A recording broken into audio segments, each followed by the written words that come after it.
Something strange is happening in the world. Global leaders are meeting behind closed doors. Billionaires are buying up farmland. Technology is advancing faster than society can keep up, and no one voted for it. Meanwhile, the media says, everything's fine. Go back to sleep. But if you look closer, the signs are everywhere. From secret simulations to sudden shifts in global policy, it feels like someone's preparing for something, and it's not you and me. In this video, we're counting down the top 10 signs the elite are planning something big. These aren't conspiracy theories, they're facts, documents, and patterns hiding in plain sight. Let's take a look. Have you heard of CBDCs? It stands for Central Bank Digital Currencies. Sounds technical, right? But stay with me, because this could reshape the way we live. Unlike Bitcoin or Ethereum, which are decentralized, CBDCs are issued directly by governments, meaning every transaction can be seen, tracked, and even controlled. And it's happening fast. More than 100 countries, including the US, China, and members of the EU, are already piloting or developing them. China's digital yuan is already in circulation in major cities. Jamaica has launched the Jamdex. The European Central Bank is deep into planning a digital euro. And in the US, the Federal Reserve released its FedNow instant payment service, a stepping stone to a potential digital dollar. Governments say CBDCs will make money transfers faster, reduce fraud, and help the unbanked. But critics warn it's about control, not convenience. Think about it. If all your money exists in a government-issued app, what happens if your account is frozen for breaking the wrong rule? Or if your spending is programmed, meaning you can only use it on certain things? Even the International Monetary Fund admitted in 2023 that CBDCs could be used to control what people can and cannot spend their money on. That's not theory. That's from the source. It's the kind of tool that, once deployed, could turn money into a means of social compliance. All in the name of efficiency. So the question isn't whether CBDCs are coming, they are. The question is, what kind of system will they create when they arrive? Okay, here's something interesting. Billionaires are buying up farmland. A lot of it. Bill Gates, yes, that Bill Gates, is now the largest private farmland owner in the United States. He owns more than 270,000 acres across nearly 20 states. That's not a rumor. It was confirmed by the Land Report. But he's not the only one. Jeff Bezos has been quietly investing in rural land too, and major firms like BlackRock and Vanguard are in the mix. So what's the deal? Some people say it's just smart investing. Land has value, the world's population is growing, and food will always be in demand. So sure, it makes sense.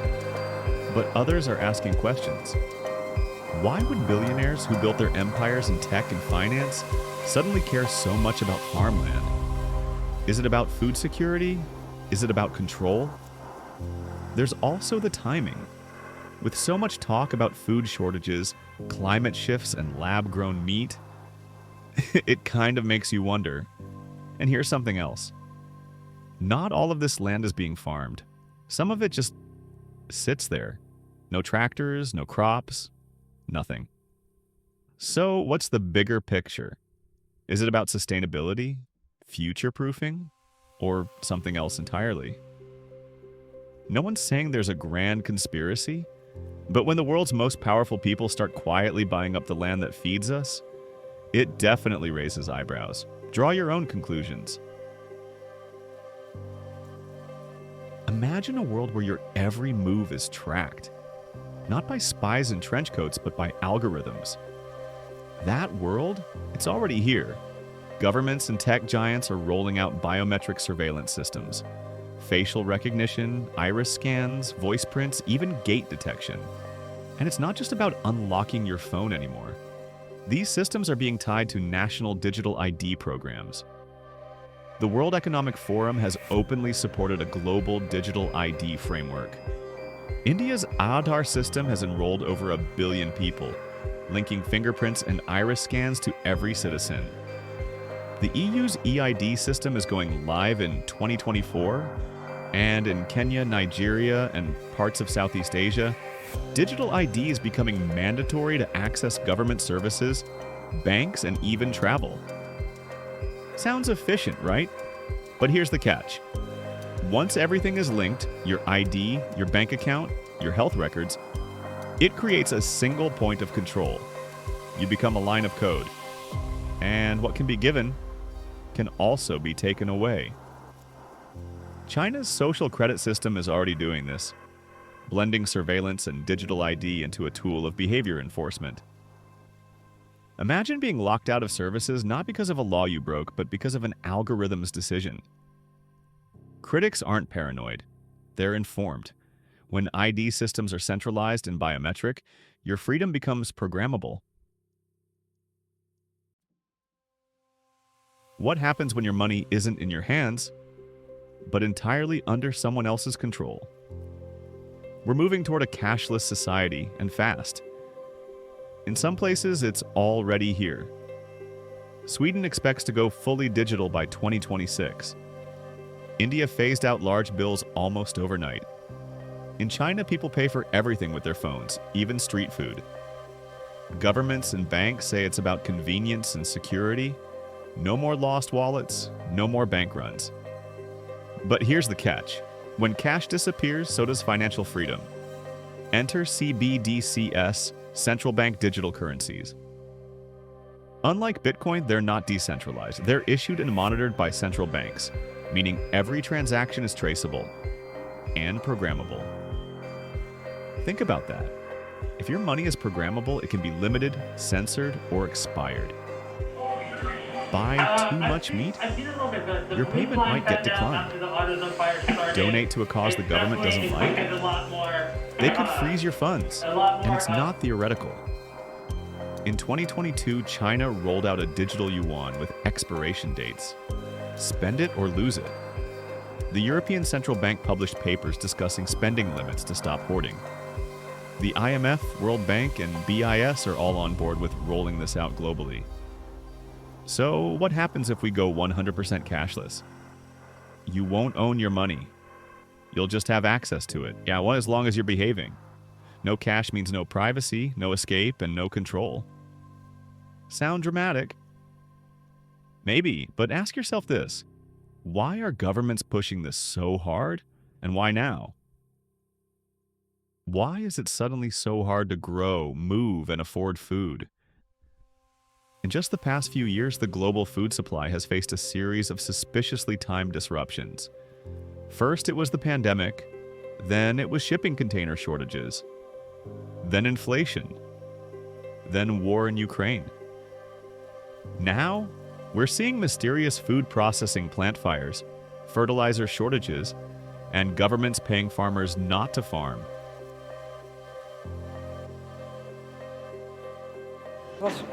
Our nitrogen emissions are extremely high, and our business needs a lot of renovation. We need new stables because these are outdated. But if the bank sees that our emissions are so high, they don't want to support us any longer. So we had no choice but to stop. Let's connect the dots. In the Netherlands, one of the top food exporters in the world, the government is forcing farmers to cull livestock and reduce nitrogen use, all in the name of climate targets. Similar regulations are spreading to Canada, Ireland, and parts of the US. Meanwhile, in places like Sri Lanka, green policies backfired so hard, they caused total agricultural collapse.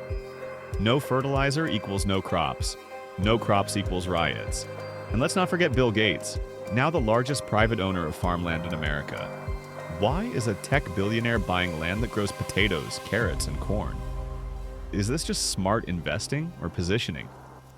At the same time, we're being pushed towards synthetic meat, vertical farming, and lab-grown alternatives, all controlled by a handful of corporations backed by the World Economic Forum. And here's the big question. Is this about saving the planet or controlling the food?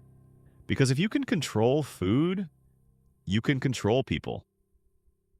Ask yourself, why are traditional food systems being disrupted, dismantled, and replaced with artificial ones at this exact moment in history? Coincidence? Maybe. But when every sign points to centralized control, it's probably time to question the narrative. You've probably heard of lockdowns, but have you heard of climate lockdowns? Sounds wild, right? But this idea isn't just floating in fringe circles. It's being openly discussed in global policy think tanks, university white papers, and even government pilot programs. During COVID-19, the world saw what global restrictions could look like. Empty streets, grounded planes, remote work, and surprisingly, emissions dropped. Environmentalists and policymakers took notice. Now, several proposals have emerged suggesting similar restrictions during climate emergencies. Oxford researchers have floated climate emergency modes where car usage, meat consumption, and energy use could be limited by law. Not recommended, legally limited. Cities like Oxford and Canterbury are rolling out 15-minute city initiatives, which sound nice. Everything you need within 15 minutes of your home.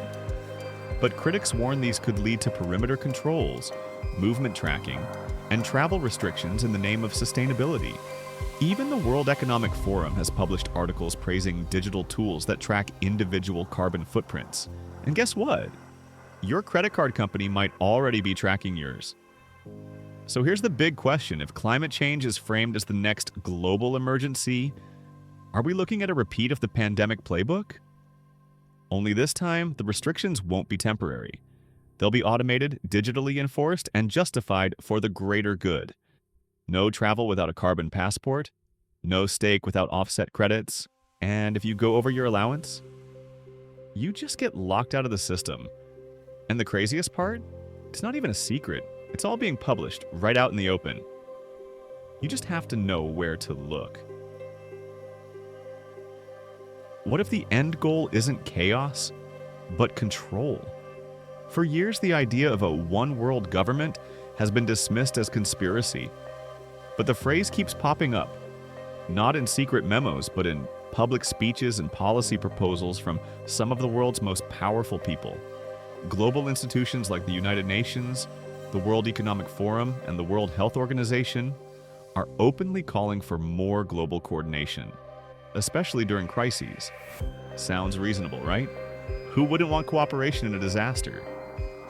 But here's the problem. Cooperation quickly becomes centralized power, and centralized power often leads to control. Let's take the WHO's proposed pandemic treaty.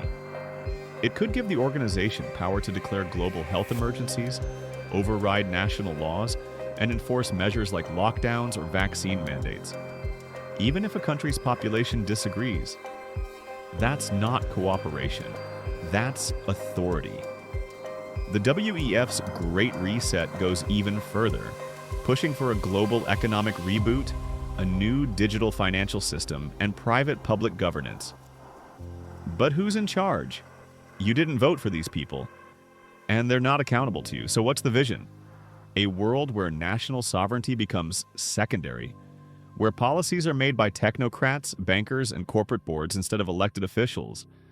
A one-size-fits-all system of law, currency, surveillance, and morality, determined by a global elite.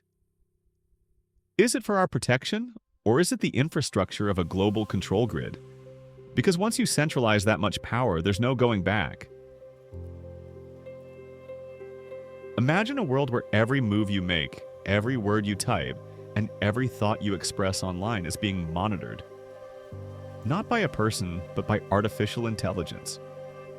We're not talking about the distant future, we're talking about now.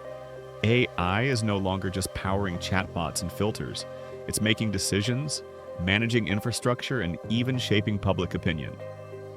Governments and corporations worldwide are integrating AI into surveillance systems, banking, law enforcement, hiring, and even education.